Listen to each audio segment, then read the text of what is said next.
Maths by maths by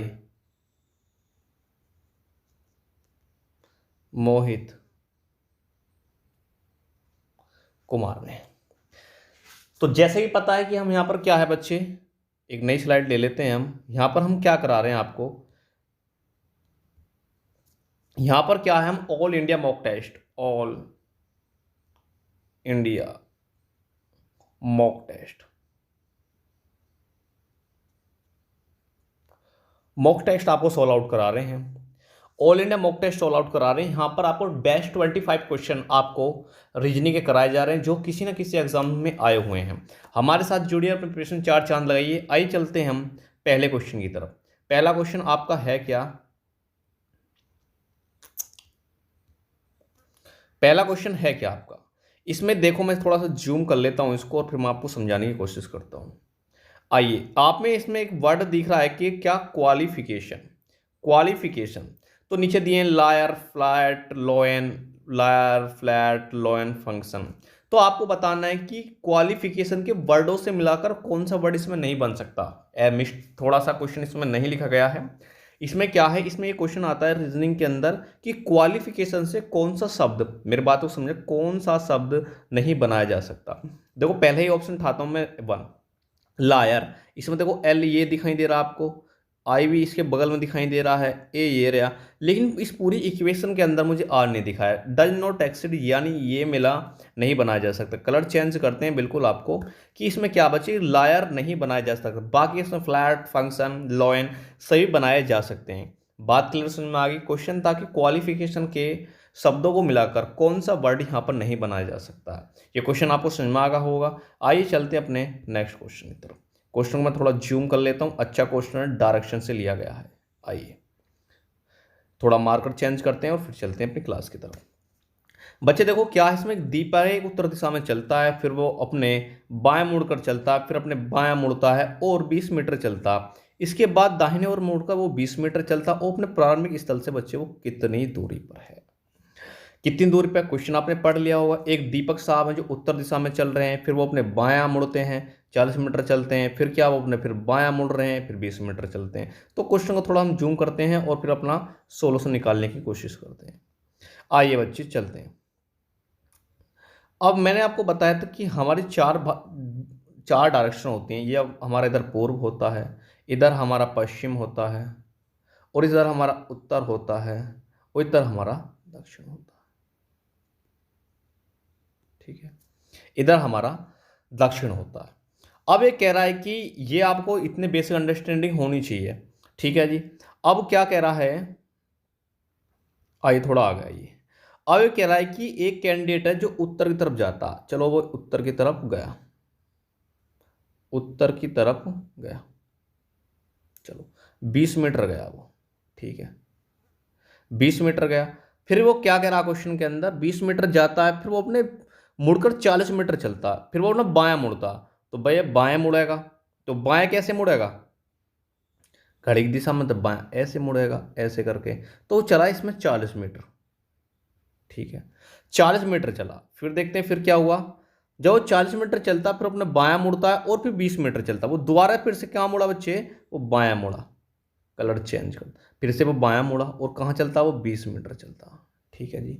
और फिर कह रहा है कि वो अपने दाहिने ओर मुड़कर 20 मीटर की दूरी चलता। तो बच्चे दाहिने, अब आपको बताना इधर चलेगा या इधर चलेगा। तो आप कहोगे सर दाहिने जब मुड़ता तो घड़ी की दिशा में चलता, तो घड़ी ऐसे चलती है हमारी बच्चे, ऐसे, तो कहाँ चला, 20 मीटर चला, 20 मीटर चला, दाहिने तरफ ही है ना। अरे दाहिने तरफ देख के बताइए, दाहिने तरफ है।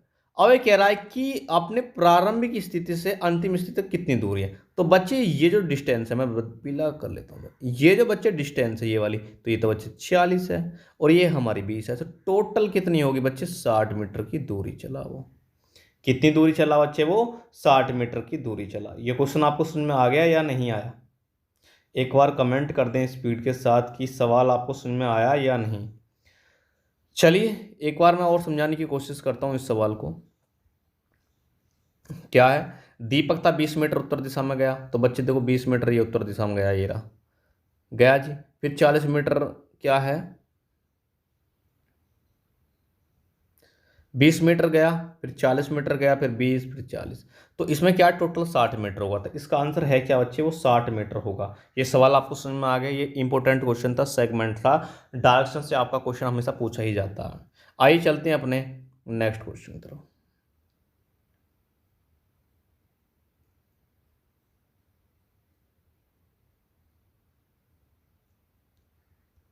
आइए क्वेश्चन दिया है, मैं थोड़ा जूम कर लेता हूँ इसको, फिर मैं इस क्वेश्चन को कराता हूँ, मैं इसको फिर क्वेश्चन को कराता हूँ। आइए, आपके सामने क्वेश्चन आया कि 3 क्या है, 3, 21, 3, 5, 8 का यूज़ करके कहीं ना कहीं बीच वाली संख्या लानी है, फिर ये लानी है, तो हमारी ये कैसे आ सकता है। तो इस सेगमेंट को देखो, मैं क्या करना, अगर बच्चे मैं 3 और 5 की मल्टीप्लाई कर दूं, क्या है, अगर मैं 3 और 5 की मल्टीप्लाई कर दूं और 7 को 21 से डिवाइड कर दूं, कहीं ना कहीं मेरा 18 आ जाएगा। मतलब कि कहना है क्या, अगर आप 3 की 5 में मल्टीप्लाई कर दो और प्लस करके 21 को 7 से भाग कर दो, तो 7 या 21, ये इससे 3 बार कैंसिल आउट हो जाएगा, 5 या 15 प्लस 3 18 आ जाएगा। बात समझ में आ गई। अब देखो आगे क्या हुआ, अब का हमने ऐसे करा था गुणा, अब क्या इसमें बच्चे देखो ऐसे करनी पड़ेगी, 5 चौक 20 और 9 तीय यानी 4 × 5 प्लस 27/9, तो 9×3 = 27, 3 आया, तो 5 चौक 20 और 3 23 यहाँ पर लिखा हुआ, मतलब कि यही सीक्वेंस फॉलो हो रहा है। अब हम इसमें क्या करेंगे, थोड़ा सा यहाँ ले लेते हैं, यहाँ आई। अब इसके अंदर हम क्या करेंगे, देखो ये, अब ये क्या है, हमने ऐसे किया तो हम इसकी मल्टीप्लाई ऐसे ही करेंगे, यानी एक्स को मैं, सॉरी, एक्स को ऐसे बन, एक्स गुणा 6 करेंगे और प्लस में 33/11 करेंगे बच्चे या नहीं करेंगे, मुझे ये बात बताइए। ये लाइन आपको समझ में आ गई या नहीं, मुझे को तो सिर्फ आप इतना बताइए।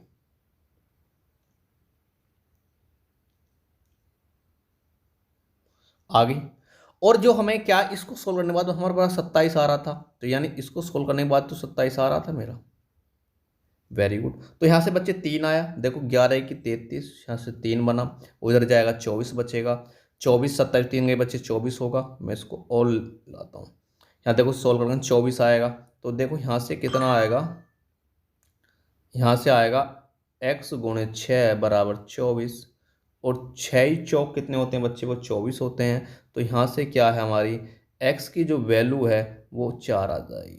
तो आंसर आपको समझ में आया, x की वैल्यू बच्चे कितनी आ जाएगी, हमारी 4 आने लग रही होगी। ये बात क्लियर समझ में आ गई। क्वेश्चन ये भी इंपॉर्टेंट था, आपका एग्जाम में पूछा गया था। कौन से एग्जाम में पूछा गया था, ये एसएससी के अंदर पूछा गया था। क्लियर समझ में आया, क्या लॉजिक फॉलो हो रहा था, आपने मेरी बातों को देखा, ध्यान से सुना। एक बार कमेंट कर दीजिए, लाइक कर दीजिए वीडियो को, और ज़्यादा से ज़्यादा शेयर कर दीजिए अगर आपको यहाँ पर पढ़ाया हुआ समझ में आ रहा है। आइए चलते हैं अपने नेक्स्ट क्वेश्चन की तरफ, नेक्स्ट स्लाइड की तरफ। ये है, मैं थोड़ा जूम कर लेता हूँ इसको भी, ये रहा, थोड़ा ज़्यादा जूम हो गया, कम जूम पर काम करा लेंगे बच्चे हम, हमारे बच्चे बहुत समझदार हैं। एक बार लिंक को शेयर कर दीजिए। अभी क्या है, 134 34 100 करके ये है, और यहाँ पर हमें बताना है कि क्या आएगा। तो मेरी साफ साफ नजरों दिख रहा है, अगर 100 और 34 को मैं जोड़ दूँ तो कहीं ना कहीं मेरा 134 हो जाएगा। वेरी सिंपल पॉइंट है। अगर मैं 100 और 34 जोड़ूँ तो सिंपल हो जाएगा, और 86 अगर मैं 31 को जोड़ दूँ तो कहीं ना कहीं मेरा 117 आ जाएगा। अब मैं यहाँ से ऐसी क्या वैल्यू रखूँ जो मेरा 87 बन जाए। तो बच्चे आपको देखना, यहाँ आ रहा 7 और यहाँ पर आ रहा 4, मतलब कि लास्ट में मुझे 3 आना चाहिए, और 3 वाला नंबर बच्चे एक ही है, इसलिए इसका आंसर बच्चे क्या हो जाएगा, 23 हो जाएगा। कुछ बच्चे कह रहे हैं सर दोबारा बताइए, चलिए मैं दोबारा बताता हूँ इसको, कलर चेंज करके बताता हूँ इस बार। आइए, आपके सामने सवाल आया ऑनलाइन, ये सीजीएल पेपर के अंदर 2017 में क्वेश्चन पूछा गया है। ये भी इसमें क्या है, 100 और 34 को जोड़कर बच्चे कितना आया, मेरा 134 आया, ठीक है। और 86 और 31 को जोड़ने के बाद मेरा कितना आ रहा है, 117 आ रहा है। अब मैं बच्चे यहाँ पर ऐसी क्या वैल्यू रखूँ, ऐसी यहाँ पर क्या वैल्यू रखूँ जिससे कि मेरा 87 हो जाए। तो आपको देखना है कि यहाँ पर हमारा 4 बना हुआ है, अगर 4 में 7 कब बन सकता जब मेरा 3 हो, यानी लास्ट का अंक मेरा कितना होना चाहिए, 3 हो। तो एक ही नंबर के पीछे बच्चे 3 है, इसलिए इसका आंसर क्या हो जाएगा बच्चे, 23 हो जाएगा। बात समझ में आ गई है, आपको सवाल समझ में आ रहा है। चलिए चलते हैं अपने अगले क्वेश्चन। ये क्वेश्चन है, इसको भी जरा ज़ूम कर लेते हैं। अब ये क्वेश्चन है, आप इस क्वेश्चन को मुझे करके बताइए कि ये क्वेश्चन आपसे कैसा होगा। मैं आपको कुछ सेकंड देता हूं इस सवाल को सोल्व करने के लिए, आप इतने इस सवाल को सोल्व कीजिए। देखते हैं कि आप कितना पढ़ते हैं और आंसर देने स्टार्ट कर दीजिए। मैं इसके लिए आपको 30 सेकंड देता हूं उस सवाल को सोल्व करने के लिए। चलिए पढ़ना स्टार्ट करें। 30 सेकंड मिलते हैं आपको। सड़क के किनारे बाड़ पर 27 बंदर बैठे हैं भैया। राजू नाम का बंदर दाएं से 11वें स्थान पर, तो बाएं से उसका कितना होगा। तो बच्चे बाएं से मुझे बताना। तो मैंने एक आपको चीज बताई थी कि अगर आपसे बाएं से निकालना है तो टोटल जो नंबर हैं उसमें से आप उस राइट की भुजा को घटा दोगे और +1 कर दोगे या नहीं कर दोगे। तो 27 में से 11 गए तो बच्चे 16 बचते हैं, और 16 एक 1 कितना होता है बच्चे, 17 होता है। इसका आंसर कितना आएगा, 17वां होगा। बाएं से उसका स्थान क्या है बच्चे, वो क्या होगा, 17वां उसका आंसर आने लग रहा होगा। मेरी बात समझ में आई आपको या नहीं आई। अच्छा क्वेश्चन था ये भी। क्या था, सड़क के किनारे एक बार 27 बंदर बैठे थे। राजू नाम का जो बंदर था वो दाएं से 11वें स्थान पर है, तो बाएं से उसका स्थान क्या होगा, क्या है, बाएं से उसका स्थान क्या होगा। तो बाएं से उसका स्थान बच्चे 17वां होगा। कैसे करोगे, टोटल बंदर माइनस लेफ्ट +1। मैंने एक आपको फॉर्मूला बताया था, मैं बता देता हूँ फिर भी आगे चल के। तो मैंने एक, जो बच्चे मुझसे क्लास में पढ़ते हैं, तो मैंने उसमें बताया था कि आपको टोटल में से लेफ्ट कम करोगे और +1। यहाँ पर राइट भी आ सकता है, क्या आ सकता है यहाँ पर राइट। अगर आपको राइट दिया हो तो यहाँ पर आर आ जाएगा, और लेफ्ट दिया तो 1। तो मैंने बच्चे ये फॉर्मूला आपको लिखाया होगा बिल्कुल। और कैसा आया था, मैंने आपको प्रूवमेंट करके भी दिखाया होगा। आज हम मॉक टेस्ट कर रहे हैं तो इसलिए हम जानेंगे कि हम सवालों को कैसे करते हैं। आइए चलते हैं अपने नेक्स्ट क्वेश्चन की तरफ। नेक्स्ट क्वेश्चन की तरफ, तो इस सवाल को मुझे करके दिखाइए भाई, जूम कर लें थोड़ा सा।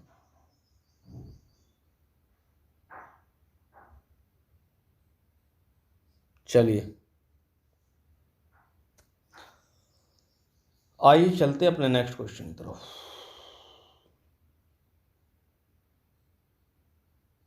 30 सेकंड देता हूं मैं सवाल को सोल्व करने के लिए, आपने सवाल को सोल्व कर लीजिए।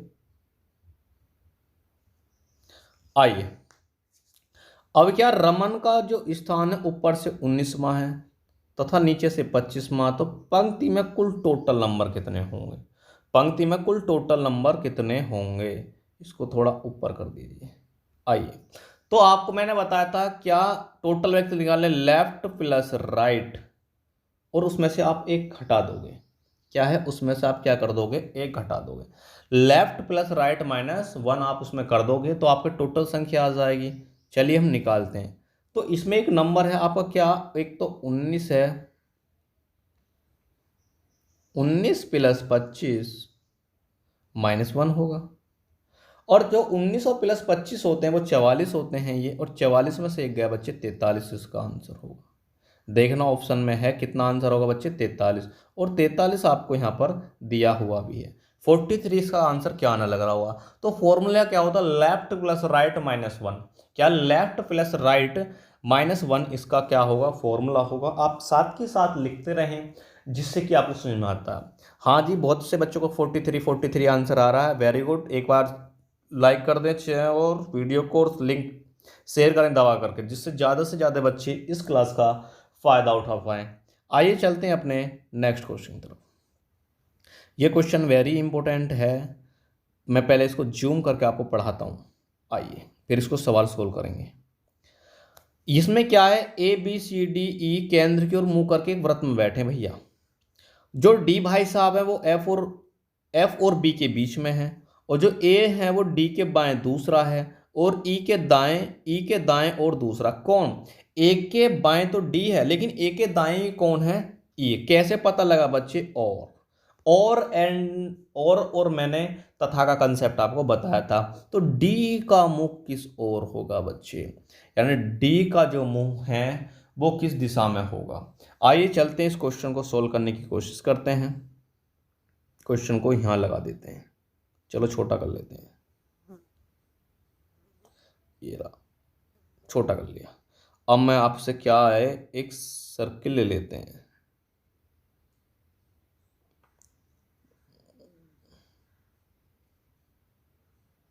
सर्किल ड्रॉ करते हैं। आ जा भाई, ये है, बन गया भाई ये सर्किल को। अब इसको हम थोड़ा सा इधर ले जाते हैं, ठीक है। अब क्या है कि इसमें ए बी सी डी जो है, ए बी सी डी है इसमें, देखो यहाँ पर एक केंद्र की ओर मुंह करके बैठे हुए, क्वेश्चन पढ़िए। तो इसमें क्या है, अब इसको मैं क्वेश्चन सोल्व कराता हूँ। तो मैंने क्या इसमें सर्किल बना दिया है आपको प्यारा सा, तो आप बताइए कि सवाल आपसे होगा या नहीं होगा। तो इसमें क्या है, जो हमारा डी है ना, डी वो एफ और बी के बीच में बैठा हुआ है। अरे यही तो मतलब है, अरे यही तो मतलब है, जो हमारे डी भाई साहब हैं वो एफ और बी के बीच में बैठे हुए हैं।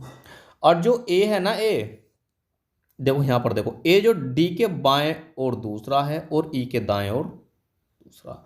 मतलब कि अगर मैं यहाँ पर देखो, अब यहाँ पर मैं डी ले लेता हूँ, देखो यहाँ डी ले लेता हूँ, ठीक है। तो इसके दाएं ओर, इसके बाईं ओर तो डी है, इसके बाईं ओर तो डी है, यानी ए के बाईं ओर, डी के बाईं ओर कौन है, ए, यानी ए भाई साहब हमारे यहाँ पर है, ठीक है, ए भाई साहब यहाँ पर है। और दूसरी बात क्या है, और इसके जो है दाईं ओर कौन है, ई, तो मतलब दाईं इधर होगा तो इधर है हमारे। और जो डी है वो एफ और बी के बीच में, यानी यहाँ एफ हो सकता है और यहाँ पर क्या हो सकता है हमारा, यहाँ एफ हो सकता है और यहाँ पर हमारा बी हो सकता है। अब बच्चे यहाँ पर एक बात आप गौर से देखने में, थोड़ा कलर चेंज करता हूँ, ब्लैक लेता हूँ। अब एफ और बी के बीच में इसने हमें डी बताया, एफ और बी के बीच में हमें क्या है, डी बताया है, लेकिन ये नहीं बताया कि डी के बाएं ओर ये है या उसके है। तो मतलब कि ये जो हमारे सेगमेंट है एफ और बी, ये आपस में चेंज हो सकते हैं, यानी बी इधर हो सकता है और एफ इधर भी हो सकता है। इसकी बच्चे क्या है, दो आकृति बन सकती हैं। क्या है, इसकी दो आकृति बन सकती हैं। चलिए हटाते हैं, ये समझाने के लिए मैंने आपको बताया। आइए, तो अब बचा कौन, सी, तो बच्चा सी यहाँ होगा, ठीक है, सी बना देते हैं। अब एक क्वेश्चन में कह रहा है कि डी की ओर किसका मुंह है, तो बच्चे डी का किसकी ओर मुंह है, तो हमारे कौन से भाई साहब हैं, हमारे सी भाई साहब हैं, यानी डी का जो मुंह है वो चीज सी की ओर है। ये लाइन आपको समझ में आ गई या नहीं आई, मुझे बताइए। पॉइंट आपको क्लियर समझ में आया या नहीं आया। आई होप, मैं आशा करता हूँ कि ये जो आपको पॉइंट है वो बिल्कुल समझ में आ गया होगा। एक बार और बताएं, चलिए एक बार और बताने का मैं प्रयत्न करता हूँ इसको।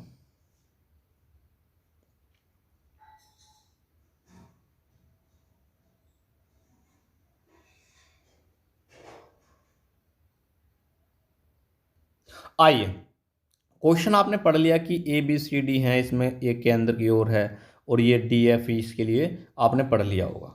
चलिए, अब ये कह रहा है कि मैंने बोला कि मैं डी को यहाँ ले लेता हूँ, कलर चेंज कर लें, चेंज करते हैं, चलो पीला ले लेते हैं, पीला। तो कह रहा है कि डी के बाईं ओर है कौन, ए, यानी ए इधर है, बाईं यही तो हुआ, मतलब घड़ी की विपरीत दिशा बच्चे। और डी के, यानी इसका डी जब मुंह करके बैठा हुआ तो मुंह तो इसका इधर ही है, मतलब कि जब मुंह करके बैठा है तो इसका ये लेफ्ट पार्ट है, इसका ये राइट पार्ट है। इसका बच्चे ये लेफ्ट पार्ट और ये इसका क्या है, राइट पार्ट है। मेरी बातों को समझना, इसका ये लेफ्ट पार्ट और इसका क्या है, ये राइट पार्ट है। क्या है, राइट पार्ट है। तो ये कह रहा है कि डी के बाईं ओर है ये ए, और डी के दाईं ओर कौन है बच्चे, ई, यहां पर है हमारा ई, ठीक है। अब ये कह रहा है कि जो डी है ना, डी, ये हमारे एफ और बी के बीच में है।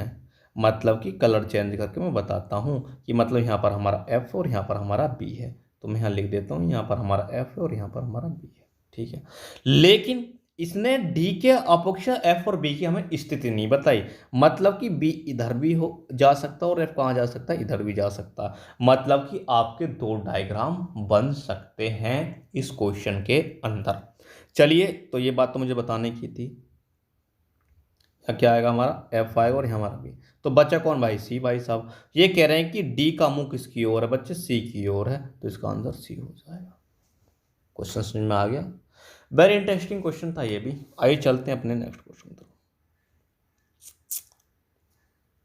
चलिए अब आपका माइंड चेक करने के लिए क्वेश्चन आया और ये एफसीआई में क्वेश्चन आया हुआ है। आप मुझे इस क्वेश्चन को बताएंगे बिल्कुल कैसे, कि पेट्रोल कार है तो कोयला इंजन है तो धुआं आग है तो तेल दीपक है। तो इसमें मुझे बताइए इसका आंसर क्या होगा। अपने प्यारे प्यारे माइंड से मुझको इस सवाल को बताइए और मैं आपको 30 सेकंड देता हूँ इस सवाल को सॉल्व करने के लिए। भाई साहब आप मुझे बता दीजिए, नाराज ना हो।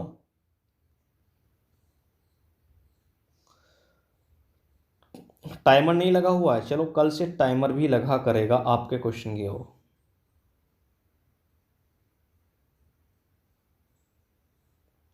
बताइए। अब देखो आइए बताता हूँ। पहले पेट्रोल से क्या चलती है, कार चलती है। कोयले से क्या चलता, इंजन चलता। तेल से क्या दीपक जलता। क्या धुएं से कभी आग जलती है, नहीं जलती। तो इसलिए इसका यही आंसर हो जाएगा। इसमें क्या था आपको, जो आपका तीन ऑप्शन एक से होते हैं और एक गलत होता तो वही हमें छांटना होता। देखो यहाँ पर पेट्रोल से हमारी कार चल सकती है, कोयले से इंजन चल सकता है, धुएं से आग और तेल से हमारा दीपक जल सकता है, लेकिन धुएं से हमारी क्या है, आग नहीं जल सकती है। बात समझ में आ गई है आपको, बातें क्लियर समझ में आ रही हैं, क्लियर एंड कट। आइए चलते हैं अपने नेक्स्ट क्वेश्चन तरफ। ये सवाल है, मैं इसको जूम करता हूं। आइए, ये क्वेश्चन है। अब मुझे इस क्वेश्चन के बारे में आप बताएंगे कि ये नंबर लिखा हुआ है, ये नंबर लिखा हुआ है, और जी ये नंबर लिखा हुआ है, ये नंबर लिखा हुआ है। तो मुझे बताना है कि इनमें से आपके तीन जो ऑप्शन वो बिल्कुल एक जैसे हैं और एक आपका डिफरेंट है। तो अब इतने बड़े नंबर को हम पहचाने कैसे। जब भी बच्चे आपके सामने एक ऐसा क्वेश्चन आए, जब भी क्या है आपके सामने ऐसा क्वेश्चन आए, तो आप इसके अंकों को जोड़कर देखना। जोड़िए, 8 7 15, 15 और 6 कितने होते हैं आपके, 15 6 21, 21 और 3 24, और 24 और 2 26 और 1 27। मतलब इसके जो जोड़ है ना बच्चे 27 आ रहा है। कितना आ रहा है, 27 आ रहा है। अब नेक्स्ट का जोड़ते हैं, चलिए। अब ये देखो इसका जोड़, 7 4 11, 11 और 2 कितने होते हैं, 13, 13 9 कितने होते हैं, 22, और 22 और 5 कितने होते हैं, 27, और 27 और 6 कितने होते हैं आपके, 33। ये मतलब इसका 33 आ रहा है। ठीक है, अब इसका जोड़ते हैं, इसका जोड़ के बताइए कितना आएगा। 6 4 10 और 5 15 हो गया, 15 15 5 20 और 27, इससे 27 ही आ रहा है। ठीक है, इसे जोड़ते हैं। देखो, 8 और 6 3 9, 9 और 8 17, 17 1 18, 2 20 और 27। मतलब इसको भी जोड़ 27 आ रहा है।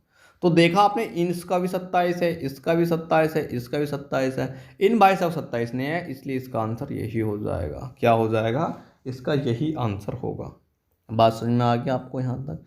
Very good. आपको वीडियो अच्छी लग रही है तो वीडियो के बाद लाइक कर दें, कमेंट कर दें। आइए चलते हैं आपको नेक्स्ट क्वेश्चन की तरफ। ये क्वेश्चन है आपका, थोड़ा सा जूम करते हैं हम इसको।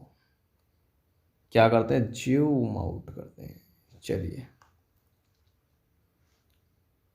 तो इसमें बच्चे आपको क्रम बताना, क्रम, कि पहले अध्ययन होगा, पुस्तक होंगी, छात्र क्या होगी। तो बच्चे आपको पता है कि पहले छात्र आए होंगे, मतलब कि पहले 4 आएगा। फिर क्या छात्र आए तो भैया कहीं पुस्तक लाएंगे, वो छात्र क्या लाएंगे, पुस्तक, मतलब कि 2 आएगा। जब पुस्तक आए तो कहीं ना कहीं ये अध्ययन करेंगे, तो अध्ययन कर लिया भाई। अध्ययन करेंगे तो कहीं ना कहीं अध्ययन करके क्या देंगे, परीक्षा देंगे। परिणाम तो बाद में आएगा, फिर पहले हम परीक्षा देंगे और परीक्षा के बाद क्या आएगा बच्चे, परिणाम। तो ऐसा कहाँ पर दिखाई दे रहा है आपको, बी ऑप्शन में दिखाई दे रहा है। इसलिए इसका बी ऑप्शन क्या हो जाएगा, इसका आंसर हो जाएगा। विजुअल है सभी को, एक बार मुझे बता दीजिए कमेंट करके। अरे विजुअल है, वेरी गुड। आइए चलते हैं अपने सीधे साधे अगले क्वेश्चन पर। ये क्वेश्चन भी इंपॉर्टेंट है, और देखो कितनी बार सन में लगातार आया है ये। तो सवाल आपको बेफालतू के नहीं लिए जा रहे हैं यहाँ पर कि बस अपना टाइम पास किया जा रहा, नहीं, आपको एग्जाम ओरिएंटेड अप्रोच है। अब देखो 512, 625, 2401 और 1296 लिखा हुआ है। तो देखो ये क्या है, ये क्यू है, क्यूब है। 512 तो क्यूब होता है, लेकिन इसको आप क्या करोगे, अगर 6 6 का आप 1296 कैसे आ सकता है, मुझे आप बताइए कैसे आ सकता है। अगर मैं 6 6 की मल्टीप्लाई, क्या 6 6 की मल्टीप्लाई कितनी टाइम्स करूं, अरे कितने टाइम्स करने के बाद, 6 की मल्टीपल करने के बाद ये आंसर आएगा? अरे बता दो, क्या लाइव ही देखते रहोगे अपना, कभी बता भी दिया करो भाई साहब, इसका आंसर क्या होगा?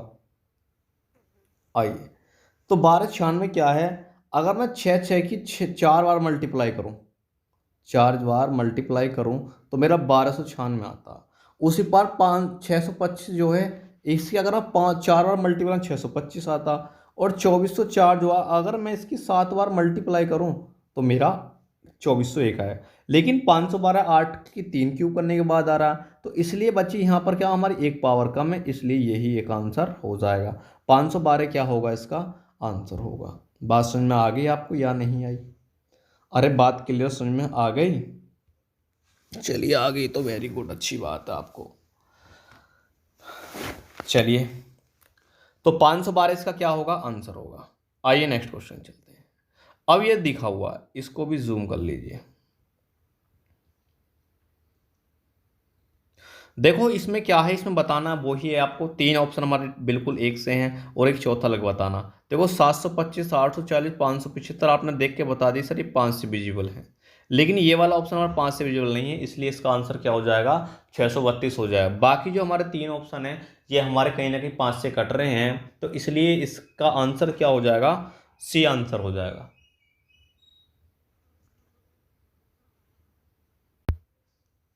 आइए चलते हैं अपने नेक्स्ट क्वेश्चन की तरफ। नेक्स्ट क्वेश्चन क्या है, इसको जूम कर लेते हैं थोड़ा सा। आइए, तो जब देखो पीलिया क्या है, वो यकृत को प्रभावित करता है। तो डायलिसिस गुर्दे को नहीं करेंगे। ददोरे त्वचा को, ददोरे क्या होते हैं, लाल चुरक पड़ जाते हैं आपकी त्वचा पर, मोटे मोटे से हो जाते हैं ददोरे टाइप, तो वो त्वचा को इफेक्ट डालते हैं। मतलब कि यही इसका आंसर को होगा, क्या होगा, यही इसका क्या आंसर होगा बच्चे, यही इसका आंसर होगा। बात समझ में आ गया आपको? आइए चलते अपने नेक्स्ट क्वेश्चन।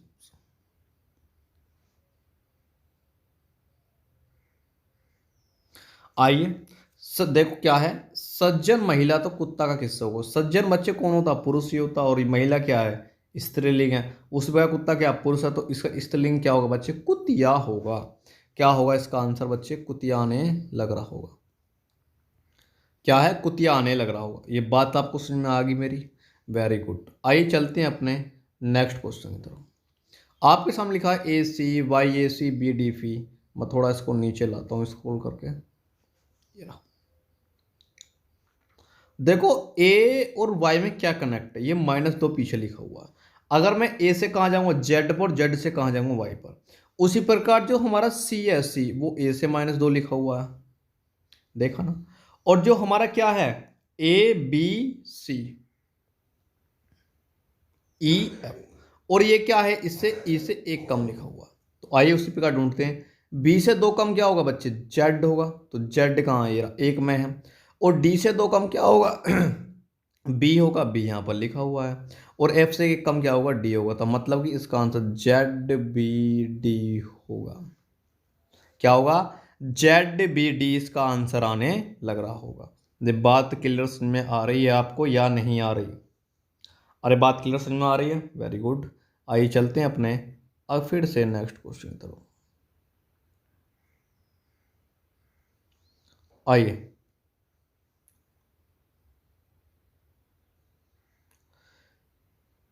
आपके सामने ये सवाल है। LS को मैंने लिखा है, L को मैंने लिखा 12, S को 19, I को मैं T को क्या लिख सकता हूँ, कलर चेंज करते हैं, लाल लेते हैं। तो बच्चे L का जो स्थान है 12 होता है, और इसका कितना होता है 19। तो उसी प्रकार इसका 9 होगा, और T का कितना होगा 20 होगा। तो 9 बटे इसका 20 आंसर होगा। देखो ये CPO में आया हुआ है, स्टेनोग्राफर में आया हुआ है, स्नातक में आया हुआ, CHS में भी आया हुआ, तो बहुत सारे एग्जाम में आया हुआ है। तो आप क्या है, इन सवालों को बार बार देखें, जिससे कि आपका लेवल बढ़ जाए। कमेंट में आ रहा है कि 9/20, 9/20 आंसर होगा। Mohan, Sachin, Prakash, Prakash, Rupesh, Arun, Deepak, nice class sir, nice class, very good. Like कर दीजिए एक बार, और लिंक को शेयर कर दीजिए दबा करके। आपके सामने ये सवाल है, देखो स्टेनोग्राफर में आया हुआ है सवाल है ये भी। कि इन्हें 5 से हम पहुंचे इतनी बड़ी संख्या पर, और डी से क्या। अब एक बात कॉमन सेंस की बात है, अगर 5 की मैं किसी नंबर मल्टीप्लाई तो कभी भी जिंदगी में पीछे एक तो आने वाला है ही नहीं, एक तो आने वाला है ही नहीं। तो बच्चे से बात पता लगी कि ये मल्टीप्लिकेशन का नहीं है। जब बात आपको ऐसे पता लग जाए तो आपको क्या करना है, इनमें डिजिटों को जोड़ना है। तो 4 2 6 3 9 और 1 10, तो 10 को जब आप 2 से डिवाइड करोगे तो बच्चे 5 आने लग रहा होगा। बात समझ में आ गई। अब आप यहाँ पर ऐसी ऑप्शन चेक कर लीजिए कौन से इसका आंसर होगा। पहला ऑप्शन चेक करता हूँ। 8 और 2 10, 10 4 14, 14 और 7 कितने होते हैं 22, और 22 का आधा बच्चे बैठता 11, ये ऑप्शन में नहीं हो सकता। आइए इसे देखते हैं। 6 4 10, 10 17 2 19, ये भी नहीं हो सकता। अब इसको 7 3 10 4 14 20, इस ये भी नहीं हो सकता। भाई जो बचा यही इसका आंसर होगा। देखो कैसे, 6 4 10, 5 15 1 16, और 16 का आधा बच्चे कितना होता 8 होता। 16 का आधा बच्चे कितना होता है हमारा 8, हमारा आंसर होता है। बातें समझ में आ रही हैं आपको, कैसा लग रहा है आपको, बेहतरीन। चलिए 21 पर चलते हैं। ये सवाल है,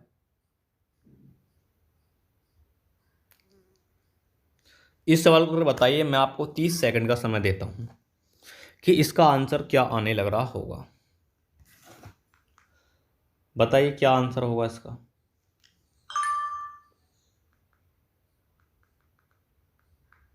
चलिए, अब मैंने देखा कि ये 105 का क्या है स्क्वायर रूट लिखा हुआ, कैसे पहचाना।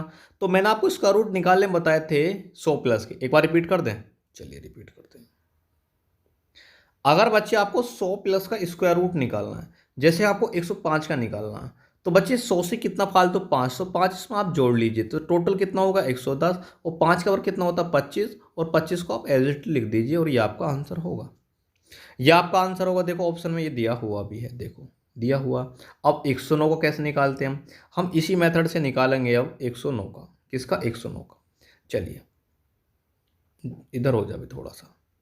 अब 109 9, यानी ये कितना फालतू है, ये यानी 9 फालतू, यानी 109 में आप पहले 9 जोड़ोगे, कितना हो जाएगा 118 हो जाएगा। और 9 का वर्ग कितना होता है 81, और पीछे लगा दोगे आप 81। देखिए कहाँ पर है ये नंबर, ये है, बिल्कुल है, ये नहीं है, ये नहीं है। तो बच्चे एक ही इसका आंसर होगा, यही इसका आंसर है। बातें क्लियर समझ में आ रही हैं आपको या नहीं आ रही। आई होप, मैं आशा करता हूँ कि आपको इस सब कुछ समझ में आ रहा होगा। वेरी थैंकफुल वीडियो होगी। आइए चलते हैं अपने नेक्स्ट क्वेश्चन की तरफ। आइए,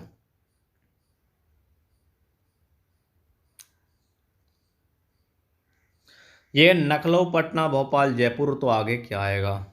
तो बच्चे कहीं ना कहीं ये किसी स्टेट की राजधानी है, किसी न किसी स्टेट की राजधानी। अब मुझे देखना, पुणे किसी की राजधानी नहीं है, इंदौर है नहीं है, मसूरी है नहीं है, तो शिमला, शिमला है, शिमला है ना, है। तो इसका आंसर होगा बच्चे शिमला, शिमला राजधानी है। बात क्या समझ में आई या नहीं आई आपको। अरे समझ में आ रहा है आपको सभी। पुणे इंदौर मसूर क्या है, ये शहर है, लेकिन शिमला क्या है, किसी राज्य की राजधानी। तो आप कमेंट में करके बताएंगे कि शिमला किस राज्य की राजधानी है। तो ये आपका जीएस का क्वेश्चन है, आप मुझे से बताएंगे कि किसकी राजधानी है। आपके सामने सवाल उपस्थित हुआ है, ये वाला के एम। देखो के से एम पर जाने के लिए मुझे 2 का सहारा लेना पड़ा, फिर यहाँ से मुझे फिर 2 का सहारा लेना पड़ा, ठीक है जी। अब डी से मुझे जी पर जाना, तो मतलब 3 का सहारा लेना पड़ा, और जी से 7 पे जाना तो 3 का सहारा लेना पड़ा। तो अब मुझे ए सी ऑप्शन देख चेक कर लीजिए। के एम ओ 16, यानी अगली जो संख्या वो 18 आने लगेगी, क्योंकि के से एम, के होता हमारा 9, नहीं के हमारा 11 होता है, और एम 13, यानी 2 का गैप, और ओ 16 है, यानी 14 होता है, ओ 15 होता है, तो 2 का गैप। तो मुझे 17 पर चाहिए, तो 17 तो क्यों होता, ये दोनों मेरे ऑप्शन तो है नहीं, मतलब कि ये हो सकते हैं क्यों क्यों वाले। आइए, डी से 3 का गैप है, मतलब जे हमारा होता है 10, तो 13 पर चाहिए मुझे, तो एम है, एम है या नहीं। तो मेरा बच्चे यही आंसर होगा, बाकी ऑप्शन चेक करने की आवश्यकता नहीं थी। तो आपको पेपर के अंदर क्या, आपने ऑप्शन एलिमिनेट करने, आपको सवालों को ऐसे ही सोल्व करना है। ऐसा नहीं है भाई साहब आपने रफ शीट ले ली और वहां पर आप सवाल को पेलम पाल में लगे हुए हो, आपको ऐसे नहीं करना है। आइए चलते हैं अपने नेक्स्ट क्वेश्चन की तरफ। ये सवाल मुझे आप करके बताइए फटाक से, मैं आपको टाइम देता हूँ आपको 30 सेकंड का। करिए इस सवाल को। अरे एक सवाल करके तो दिखा दो, मैंने इतने सारे सवाल करा दिए आपको, एक दो तो करके दिखा दीजिए।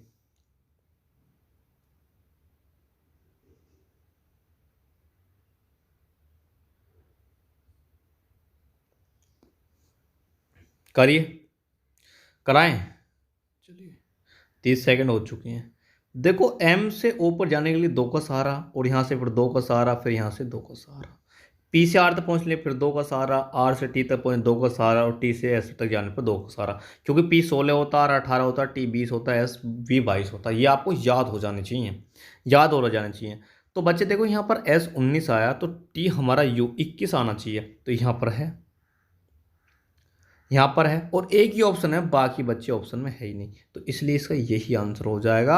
आपको बाकी ऑप्शन चेक करने की आवश्यकता ही नहीं थी। बाकी ऑप्शन क्या बच्चे चेक करने की आपको क्या नहीं थी, आवश्यकता नहीं थी। आइए चलते हैं अपने नेक्स्ट क्वेश्चन की तरफ।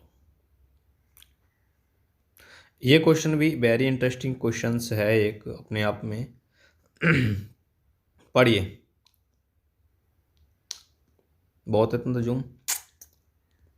कह रहा कि कितने 8 के बाद सम संख्या और पहले विषम संख्या होगी, चेक करते हैं। देखो यहाँ 8 आया हुआ तो ये तो है नहीं, यहाँ पर देखो पहले तो सम और विषम, तो यानी एक संख्या ये हो सकती है, आगे क्या है हमारा ये हो सकती है, देखो यहाँ पर विषम है फिर सम है, फिर आगे क्या हमारे देखो ये हो सकती है, तीसरा पॉइंट ये हो सकता है, अगला पॉइंट बच्चे हमारे ये हो सकता है। तो ऐसे कितने चार देखने को मिले, एक तो ये रहा हमारा ऐसा सेगमेंट, एक सेगमेंट ये रहा, एक सेगमेंट ये रहा, और एक सेगमेंट ये रहा। तो कितने सेगमेंट हैं बच्चे, चार सेगमेंट हमें देखने को मिले। कि इसने बोला कि कितने 8 के बाद सम संख्या और पहले क्या विषम संख्या, यानी पहले विषम संख्या आनी चाहिए और बाद में क्या हमारी सम संख्या आने लग रही है। तो बात में सभी का चार चार आंसर आ रहा, नेहा, दीपा, रूपा, सेमा, सबके चार चार आंसर आने लग रहे हैं। आइए आज के चलते हैं अपने प्यारे से नेक्स्ट क्वेश्चन की तरफ। क्या है अगला क्वेश्चन, ये है,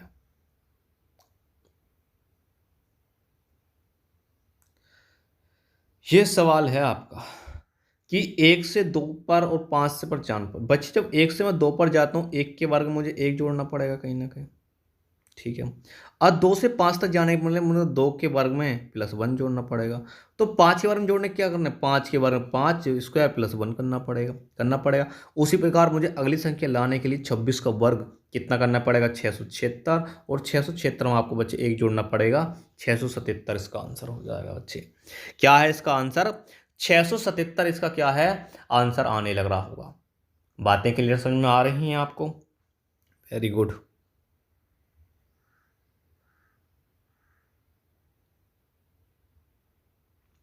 वैन आरेख का सवाल है ये। आइए, क्या है कि इस आरेख में 100 खिलाड़ी निम्न खेल को खेलते हैं। ये बच्चे क्रिकेट खेलते हैं, ये फुटबॉल खेलते हैं, हॉकी। तो कितने खिलाड़ी फुटबॉल और हॉकी दोनों खेलते हैं, लेकिन क्रिकेट नहीं खेलते बच्चे, क्रिकेट नहीं खेलते। अब मुझे बच्चे इस सेगमेंट की बात करता हूँ जरा। तो इसमें क्या है, ये क्रिकेट भी खेलते हैं, फुटबॉल भी खेलते हैं, ये क्रिकेट फुटबॉल खेलते हैं, लेकिन ये हॉकी नहीं खेलते, 20 कैंडिडेट। लेकिन अगर मैं 5 की बात करूं, ये बच्चे क्रिकेट भी खेलते हैं, फुटबॉल भी खेलते हैं, हॉकी भी खेलते हैं। तो लेकिन मुझे ये रहा क्वेश्चन ये नहीं है, मेरा क्वेश्चन ये है कि फुटबॉल और हॉकी कौन खेलते हैं, फुटबॉल और हॉकी, मतलब कॉमन चीज़, मतलब कि ये वाला। तो मतलब कि ऐसे 5 और 15 हैं, लेकिन उसने एक लाइन बोल दी कि क्रिकेट नहीं खेलते, तो क्रिकेट नहीं खेलते, तो बच्चे ऐसे 5 कैंडिडेट हैं जो इनमें क्रिकेट भी खेल लेते। तो हॉकी फुटबॉल कितने खेलेंगे, सिर्फ 15 कैंडिडेट खेलेंगे, ये वाले 15। तो इसलिए हमारा आंसर क्या है, 15 हो जाएगा। आइए क्या होगा, इसका 15 आंसर होगा। ये बातें क्लियर समझ में आ गई। अब देखते हैं क्वेश्चन, ये समझ में आ गया। चलिए,